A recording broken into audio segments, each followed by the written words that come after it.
ಜನ ಅವರನ್ನು ತಿರಸ್ಕಾರ ಮಾಡಿದ್ರು, ಬಯಸಿದ್ರು. ಆ ಸಂದರ್ಭದಲ್ಲೂ ಕೂಡ ನನಗೆ ರಾಜಕೀಯ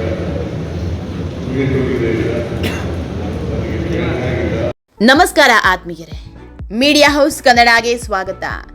ಸಿದ್ದರಾಮಯ್ಯ ರಾಜಕೀಯ ನಿವೃತ್ತಿ ಘೋಷಣೆ ಮಾಡಿದ್ದಾರೆ. ಇನ್ನು ಮುಂದೆ ಯಾವುದೇ ಚುನಾವಣೆಗೂ ನಿಲ್ಲಲ್ಲ ಅಂದಿದ್ದಾರೆ. ನನ್ನ ಕೊನೆಯ ಚುನಾವಣೆ 2023. ಮುಂದಿನ ಚುನಾವಣೆಯಲ್ಲಿ ನಾನು ಸ್ಪರ್ಧಿಸಲ್ಲ. ಇನ್ನು ಮುಂದೆ ಚುನಾವಣಾ ರಾಜಕೀಯದಿಂದ ದೂರ ಉಳಿತೀನಿ ಅನ್ನೋ ಸಂದೇಶವನ್ನ ನಿನ್ನೆ ತಾನೇ ಕೊಟ್ಟಿದ್ದಾರೆ. ಹೀಗಾಗಿ ಸಿದ್ದರಾಮಯ್ಯರ ಈ ಮಾತು ಕಾಂಗ್ರೆಸ್ ಪಾಳೆಯದಲ್ಲಿ ದೊಡ್ಡ ಮಟ್ಟದ ಚರ್ಚೆಗೆ ಕಾರಣ ಆಗಿದೆ.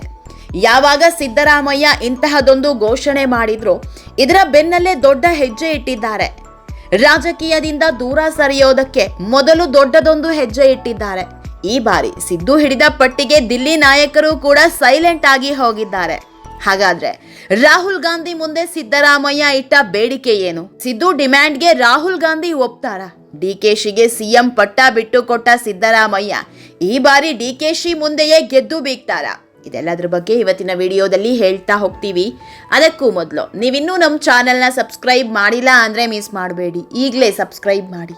ಈ ವಿಡಿಯೋನ ಕೊನೆವರೆಗೂ ನೋಡಿ, ನಿಮ್ಮ ಅನಿಸಿಕೆಗಳನ್ನು ಕಾಮೆಂಟ್ ಮಾಡಿ. ಆತ್ಮೀಯರೇ, ಕರ್ನಾಟಕದಲ್ಲಿ ಸಚಿವ ಸಂಪುಟ ವಿಸ್ತರಣೆ ಚರ್ಚೆ ಮತ್ತೆ ಜೋರಾಗಿದೆ. ಮುಖ್ಯಮಂತ್ರಿ ಡಿಕೆ ಶಿವಕುಮಾರ್ ದೆಹಲಿಗೆ ತೆರಳಿದ್ದು, ಮೊದಲಿಗೆ ರಾಜ್ಯದ ಸಂಸದರೊಂದಿಗೆ ಆಡಳಿತಾತ್ಮಕ ವಿಚಾರವಾಗಿ ಮಹತ್ವದ ಸಭೆ ನಡೆಸಲಿದ್ದಾರೆ. ಬಳಿಕ ಕಾಂಗ್ರೆಸ್ ಹೈಕಮಾಂಡ್ ನಾಯಕರೊಂದಿಗೆ ಸಂಪುಟ ವಿಸ್ತರಣೆ ಕುರಿತು ಅಂತಿಮ ಹಂತದ ಚರ್ಚೆ ನಡೆಸುವ ಸಾಧ್ಯತೆ ಇದೆ.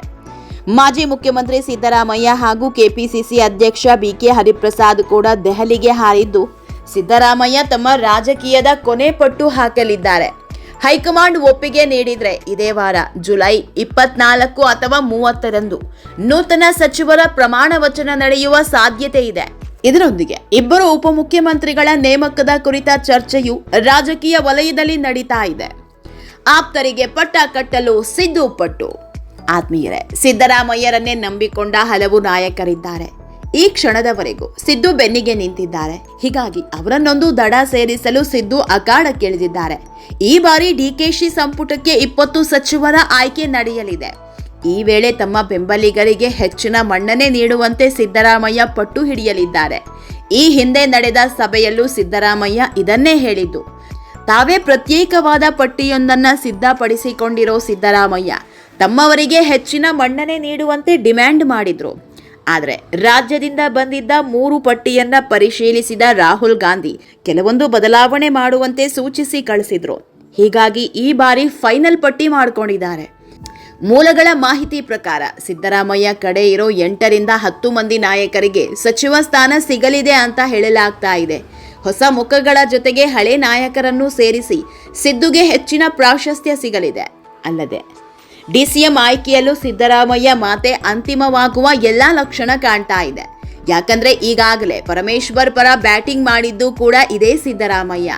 ಈಗ ಇನ್ನೆರಡು ಡಿಸಿಎಂ ಸ್ಥಾನ ರಚನೆಗೆ ದಿಲ್ಲಿಯಲ್ಲಿ ಪಟ್ಟು ಹಿಡಿದಿದ್ದಾರೆ. ಅಲ್ಲದೆ 2 ಹೆಸರನ್ನು ಸೂಚಿಸಿದ್ದಾರೆ.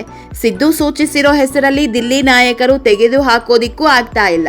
ಯಾಕಂದ್ರೆ ಲಿಂಗಾಯತ ಸಮುದಾಯದಿಂದ ಎಂಬಿ ಪಾಟೀಲ್, ಎಸ್ಟಿಯಿಂದ ಸತೀಶ್ ಜಾರಕಿಹೊಳಿ ಹೆಸರು ಸೂಚಿಸಿದ್ದಾರೆ. ಈ ಇಬ್ಬರು ಕೂಡ ರಾಜ್ಯದ ಪ್ರಬಲ ಸಮುದಾಯದ ಪ್ರಬಲ ನಾಯಕರು. ಹೀಗಾಗಿ ಸಿದ್ದರಾಮಯ್ಯ ಘೋಷಿಸಿರೋ ಈ ಹೆಸರನ್ನೇ ತೆಗೆದು ಹಾಕೋ ಪರಿಸ್ಥಿತಿಯಲ್ಲೂ ದಿಲ್ಲಿ ನಾಯಕರಿಲ್ಲ. ಹೀಗಾಗಿ ಡಿಸಿಎಂ ಆಯ್ಕೆಯಲ್ಲಿ ಸಿದ್ದು ಹೇಳಿದ್ದೇ ಬಹುತೇಕ ಫೈನಲ್ ಆಗಲಿದೆ. ಆತ್ಮೀಯರೇ, ದಿಲ್ಲಿ ನಾಯಕರು ಸಿದ್ದರಾಮಯ್ಯ ಋಣ ಸಂಧಾನಕ್ಕೆ ಮುಂದಾದ್ರ ಅನ್ನೋ ಮಾತು ಕೇಳಿ ಬರ್ತಾ ಇದೆ. ಯಾಕಂದ್ರೆ ಅನ್ಯ ರಾಜ್ಯಗಳ ಕಾಂಗ್ರೆಸ್ ಪಕ್ಷದ ನಾಯಕರ ನಡೆ ನೋಡಿದ್ರೆ ಸಿದ್ದು ಬಗ್ಗೆ ಹೆಮ್ಮೆ ಅನ್ಸುತ್ತೆ. ಯಾಕಂದ್ರೆ ಕಾಂಗ್ರೆಸ್ನ ಮಾಜಿ ಮುಖ್ಯಮಂತ್ರಿ ಅಶೋಕ್ ಗೆಹ್ಲೋಟ್ರನ್ನ ಸಿಎಂ ಸ್ಥಾನದಿಂದ ಕೆಳಗಿಳಿಸೋದಕ್ಕೆ ದಿಲ್ಲಿ ನಾಯಕರು ಇನ್ನಿಲ್ಲದ ಪ್ರಯತ್ನ ಮಾಡಿದ್ರು. ರಾಜ್ಯದಲ್ಲಿ ಹೇಗೆ ಅಧಿಕಾರ ಹಂಚಿಕೆಯಾಗಿತ್ತೋ ರಾಜಸ್ಥಾನದಲ್ಲೂ ಅಶೋಕ್ ಗೆಹ್ಲೋಟ್ ಹಾಗೂ ಸಚಿನ್ ಪೈಲಟ್ ಮಧ್ಯೆ ಅಧಿಕಾರ ಹಸ್ತಾಂತರ ಆಗಬೇಕಿತ್ತು. ಆದ್ರೆ ಮೊದಲು ಸಿಎಂ ಆಗಿದ್ದ ಅಶೋಕ್ ಗೆಹ್ಲೋಟ್ ಸಿಎಂ ಸ್ಥಾನದಿಂದ ಕೆಳಗಿಳಿಯಲೇ ಇಲ್ಲ. ದಿಲ್ಲಿ ನಾಯಕರ ಮಾತಿಗೂ ಸೊಪ್ಪು ಹಾಕಲಿಲ್ಲ. ಆದ್ರೆ ಸಿದ್ದರಾಮಯ್ಯ ಹಾಗೆ ಮಾಡಲಿಲ್ಲ. ರಾಹುಲ್ ಗಾಂಧಿಯ ಒಂದೇ ಒಂದು ಮಾತಿಗೆ ಸಿಎಂ ಸ್ಥಾನದಿಂದ ಕೆಳಗಿಳಿದಿದ್ರು. ಹೀಗಾಗಿಯೇ ಇದು ಸಿದ್ದರಾಮಯ್ಯರ ಪಕ್ಷ ನಿಷ್ಠೆಯನ್ನ ಎತ್ತಿ ತೋರಿಸಿತ್ತು. ಹೀಗಾಗಿಯೇ ಸಿದ್ದರಾಮಯ್ಯ ಅಂದ್ರೆ ದಿಲ್ಲಿ ನಾಯಕರಿಗೆ ಇನ್ನಿಲ್ಲದ ಗೌರವ. ಇದೇ ಕಾರಣಕ್ಕೆ ಋಣ ಸಂಧಾನಕ್ಕೆ ಮುಂದಾದ್ರ ಅನ್ನೋ ಮಾತು ಕೂಡ ಕೇಳಿ ಬರ್ತಾ ಇದೆ. ಆತ್ಮೀಯರೇ, ಇನ್ನೊಂದು ಕಡೆ ಸಿಎಂ ಡಿಕೆ ಶಿವಕುಮಾರ್ ಮೊದಲ ಬಾರಿಗೆ ಆಯ್ಕೆಯಾದ 10ಕ್ಕೂ ಅಧಿಕ ಶಾಸಕರನ್ನ ಸಚಿವರನ್ನಾಗಿ ಮಾಡಿ ಅಂತ ದುಂಬಾಲು ಬಿದ್ದಿದ್ದಾರೆ.